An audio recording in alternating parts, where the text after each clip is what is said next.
يا ربي بالمصطفى بلغ مقاصدنا.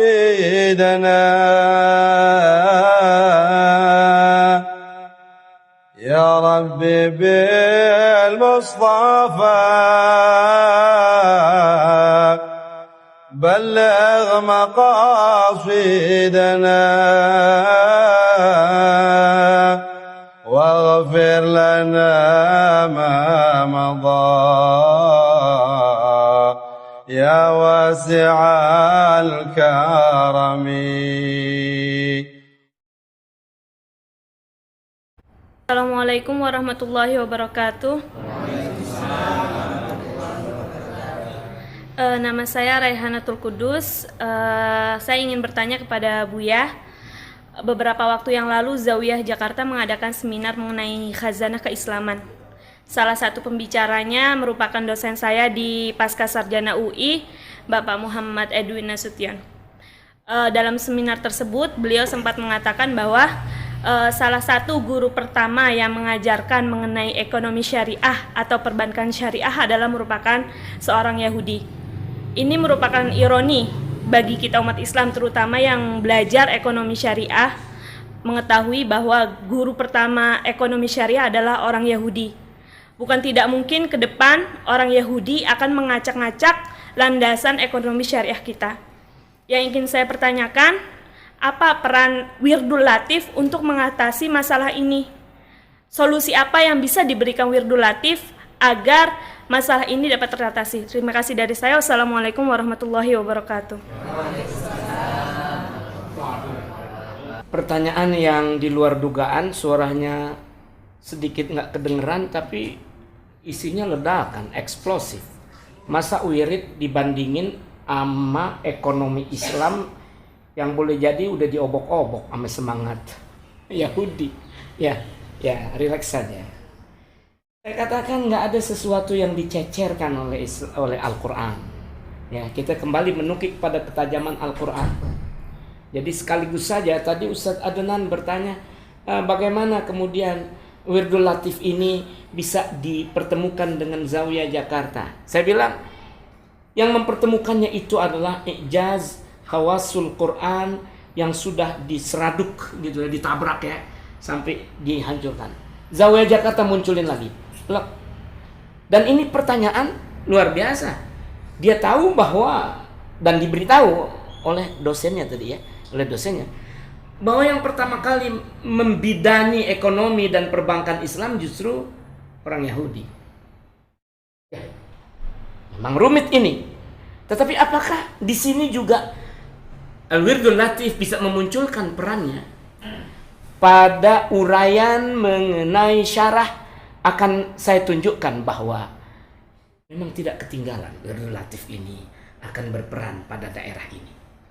Tapi ingin saya jawab saja ya, bahwa satu contoh ini mudah-mudahan menjawab semua permasalahan yang tadi.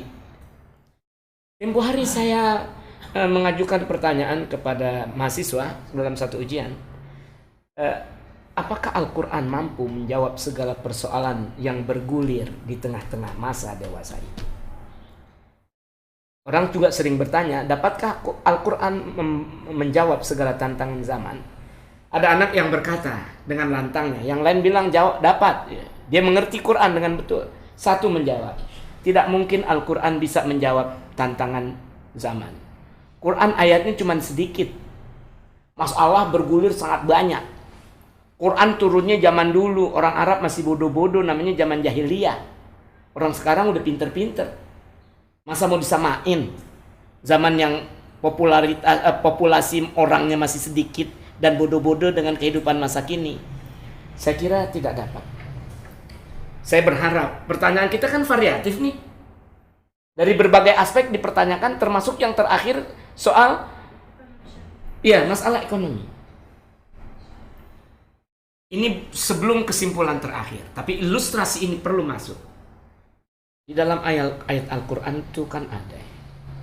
Qul law kana al-bahru midadan li kalimati rabbi La nafidal bahru qabla an tanfada kalimatu rabbi walau ji'na bimithlihi madada. Katakan, hai Muhammad, seandainya air laut dijadikan tinta untuk mengurai kalimat-kalimat Tuhanku, lautnya kering, kalimat Tuhanku belum selesai untuk diurai. Kayak apa tuh? Orang kelabakan, susah. Tapi terjawab oleh orang pinter, bukan orang pinter Muslim. Saya zaman belajar pertama kali di Sekolah Tinggi Ilmu Filsafat itu ya, di enggak jurusan Fakultas Usuluddin tapi bagian filsafat, akidah filsafat namanya. Yang bimbing kan Pak Harun Nasution tuh. Disuruh baca buku macam-macam. Saya baca buku Louis Lehy, Profesor Dr. Louis Lehy, orang Prancis tapi berhasil banget ngajar di dunia Islam. Giliran dia nongkrong di Jogja, nerbitin buku di Jakarta, membuat sebuah ilustrasi. Bila engkau kagum dengan komputer, tetapi engkau tidak kagum dengan yang membuat komputer, engkau tolol, engkau salah. Sama komputer kau kagum, sama yang bikin kagak kagum. Cerdasan mana? Komputer sama yang bikin. Ayo dong nyaut. Kan boleh bikin. Nah, bila engkau melihat orang yang membikin komputer itu begitu hebat, lalu engkau tidak kagum dengan yang menciptakan, orang yang bikin komputer, engkau juga salah. Di dalam diri manusia yang bikin komputer itu ada perangkat yang namanya otak. Di dalam otak itu terdiri dari 5 triliun sel. Kacau nggak tuh? 5 triliun. Satu sel berbeda dengan sel yang lain. Fungsi dan kegunaannya. Jadi otaknya cuma sedikit. Kalau digoreng aja sih pakai kocokin telur gitu, kayak otak sapi enak betul. Itu makanan yang santai. Ini itu. Otak cuma sekian, tapi selnya 5 triliun. Satu sel berbeda dengan sel yang lain. Ditanyalah si ahli otak oleh seorang ilmuwan. Ahli otak tuh satu sel manusia kalau diurai dalam satu buku tebal selesai apa enggak? Marah ahli otak.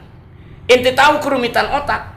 Jangan satu buku tebal, satu perpustakaan besar tidak selesai untuk menguraikan otak. Isinya 5 triliun kali perpustakaan besar. Kayak apa itu air laut? Itu baru otak doang.